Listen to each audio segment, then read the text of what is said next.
अस्सलाम वालेकुम व्यूवर्स, इस वक्त हम एक बहुत ही we are going to discuss a very famous and important feature of amphibians which make its significant, which makes its worth, which increases its worth, जो कि उसकी वैल्यू बढ़ा देता है, वो हमारे पास है इकोलॉजिकल इंडिकेटर, या फिर whenever we called it bio indicator या इकोलॉजिकल इंडिकेटर कहते हैं अगर एम्फीबियंस को। रीज़न क्या है? रीज़न्स आप अपने मेनली दो पॉइंट्स अपने जहन में रखें। Due to the nature of its permeable skin, direct contact to water, and they live both in water and on land. उनकी स्किन की परमिएबल नेचर, उनकी ड्वेल नेचर ऑफ लिविंग, जिसमें वो पानी में और लैंड में दोनों में रहते हैं, and their skin is the source of respiration and source of absorption of water. तो ये सारे बिकॉज देयर स्किन परमिएबल है। अब परमिएबल है इट मीन्स कि अगर हम परमिएबल का वर्ड यूज़ कर रहे हैं कि स्किन होती है, तो इट मीन्स कि नॉन परमिएबल भी होगी एंड सेमी परमिएबल भी होगी। 3 टर्म्स हम यूज़ करते हैं, permeable, impermeable and semi permeable, या सेलेक्टिव परमिएबल या नॉट परमिएबल हम कहते हैं इम्परमिएबल को। वो स्किन जो which always permits to go through it all type of material, it is known as permeable membrane. Impermeable membrane या not permeable membrane means which never ever gives the permission to pass any type of molecules to pass across it. और semi permeable या selective permeable वो membrane जो कि कुछ material को, selective material को to pass through it or to pass across it. So I think these points are discussed before. ये पहले भी हम एक लेक्चर में पॉइंट्स डिस्कस कर चुके हैं. But their skin and life cycle make them highly sensitive to the environmental change and pollution. इन दोनों के ये कुछ पॉइंट्स हैं जो आप अपने जहन में रखोगे तो फर्दर आप पॉइंट्स समझ सकते हो. तो ये तो हमें पता चल गया they have the dual nature of living. और ड्वेल नेचर क्या है? दे हैव एबिलिटी, उनके टेडपोल और eggs are usually present in the water while in case of adult they come on the land, और ज़मीन के साथ टेरेस्ट्रियल हैबिटेट में सर्वाइव करते हैं. That is the reason we called के ड्वेल नेचर ऑफ लिविंग है इनकी. अब उसके बाद फिर हम इसके फर्दर कैरेक्टरिस्टिक्स डिस्कस करते हैं. यहाँ पे हमारे पास यू कैन सी हेयर के amphibians have thin moist permeable skin, dry और polluted environment, both of this. अगर वो लैंड पे हैं, टेरेस्ट्रियल अडल्ट हैं, and the environment is very dry, या फिर दूसरी सूरत में pollutants are present in the environment if these are present in water. So in both of this is, या फिर लैंड पे भी पोल्यूटेंट्स है as you no well. So both of these cases causes the dehydration and cause the death of the amphibians, जो कि alarming sign है, जो कि अच्छा साइन नहीं है फॉर द अदर ऑर्गेनिजम्स के लिए. बिकॉज यू नो वेल कि एम्फीबियन सबसे पहले डिसअपेयर होते हैं एनिमल्स में if the environment is not good for them. उसके बाद फिर हमारे पास है second feature permeable skin absorbs. कौन कौन से एलिमेंट्स जो होंगे या कौन कौन सी चीज़ें जो होंगी वो ये एब्जॉर्ब्स करते हैं. If these are present, if these are going to use their skin as respiration, तो वो हमारे पास है. एक और डायग्राम भी हमने सेव की थी फॉर योर अंडरस्टैंडिंग, वो हमारे पास है. इसकी दीज आर नॉट, ये हमने डिस्कस करे. हाँ जी, ये केमिकल्स और pollutants are present in water. अगर पानी में पोल्यूटेंट्स हैं या केमिकल्स हैं, these are usually in the form of pesticides, insecticides की सूरत में, केमिकल्स. ये आइडेंटिफिकेशन है. If the word end of the word alphabet, so CIDES, insecticides, pesticides. So it means these are the type of chemicals which are use to kill the pest और insects. जो जिस word के साथ ये CIDES attach होता है, ये वो केमिकल्स है जो उन्हीं ऑर्गेनिज्म को ख़त्म करने के लिए यूज़ होता है. If skin absorbs water, oxygen, if skin is in touch, directly in touch with the pollutants, चाहे वो वाटर में हो या फिर लैंड में हो, दोनों सूरतों में skin is going to absorbs water के में से वो ऑक्सीजन भी कैप्चर करेगी, जेन्युइन सी बात है, और उसके साथ साथ केमिकल्स भी एब्जॉर्ब्स करेगी. So if chemicals and pollutants are going to come in contact with the skin, then it create the problem. और वो प्रॉब्लम क्या होगा? It affects quickly to the life of the amphibians की life पे एकदम से वो अटैक करेगा।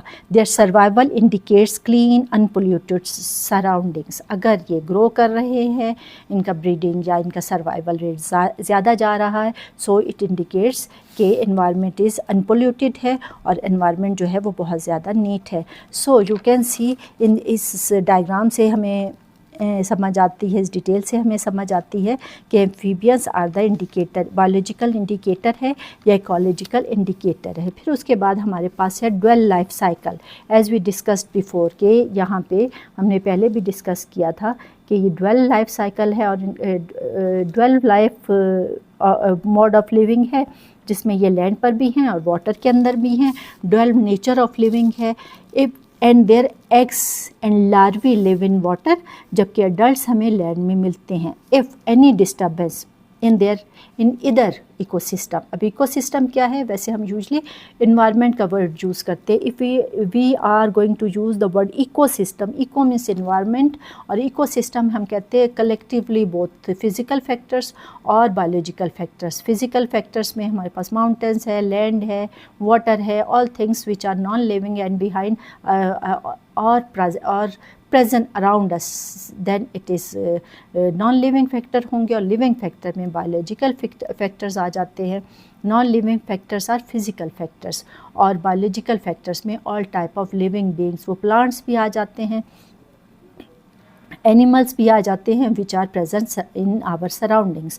सो if these are collectively discussed, तो फिर इट मीन्स हम उसमें जो बैलेंस है उसको हम नाम देते हैं इकोसिस्टम का।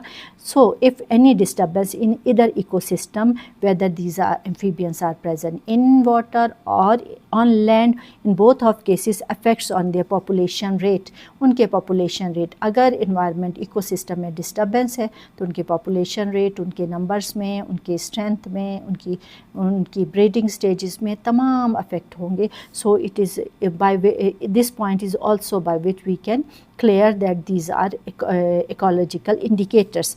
उसके बाद फिर हमारे पास अनदर पॉइंट वी हैव, और वो दूसरा पॉइंट क्या है, वो हमारे पास है unshelled eggs.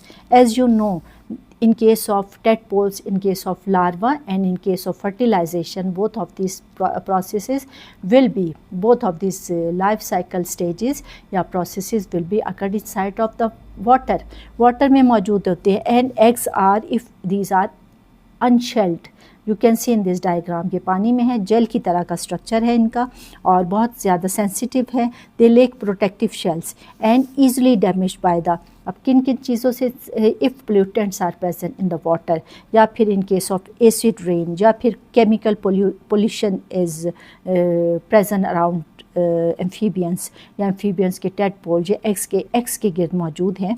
And temperature change, if all of this cases have been observed, तब हमारे पास successful breeding never ever occurred.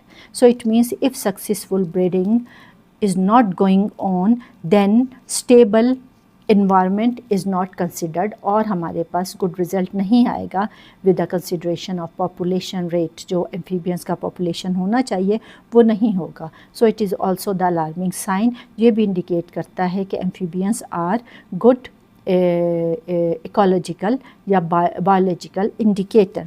उसके बाद these are very showed sensitivity to the temperature change. अब यहाँ पे टेम्परेचर चेंज की हम जब बात करते हैं, वी नो वेल के दीज आर क्या हैं ये, दीज आर एक्टोथर्मिक। अब एक्टोथर्मिक्स, कोल्ड ब्लडेड एंड पिक्यूलोथर्म्स, ये 3 टर्म्स है जो हम यूज़ करते हैं एम्फीबियंस के लिए। Pisces, amphibians and reptiles, 3 of these are cold blooded, ectothermics and poikilotherms. And what is the meaning of these term, एक ही बात है कि ये यूजुअली अपना टेम्परेचर चेंज करते हैं according to the change of the environment. Whenever environment change, तो वो अपना टेम्परेचर चेंज करेंगे। They have ability, climatic change affect on breeding time, metamorphosis, and it means के their decline warns about climatic imbalance. अगर उनका breeding stage सही तरीके से नहीं, उनका लाइफ साइकिल को हम देख लेते हैं। लाइफ साइकिल अगर सही तरीके से नहीं गोइंग ऑन है, इट मीन्स के these metamorphosis, breeding stages, tadpole से adult frog, adult condition तक पहुँचने में या eggs की fertilization में जहाँ कहीं disturbances है तो जहाँ पे pollutants affects करते हैं,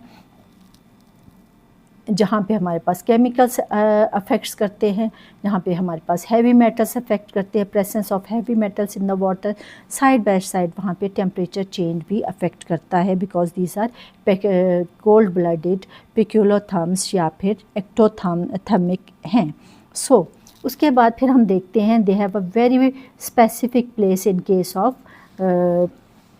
फूड चेन के रेफरेंस से because their adult usually predators, ये प्रीडेटर्स हैं because they are carnivorous, they eat insects, hunt करते हैं और उन्हें खाते हैं.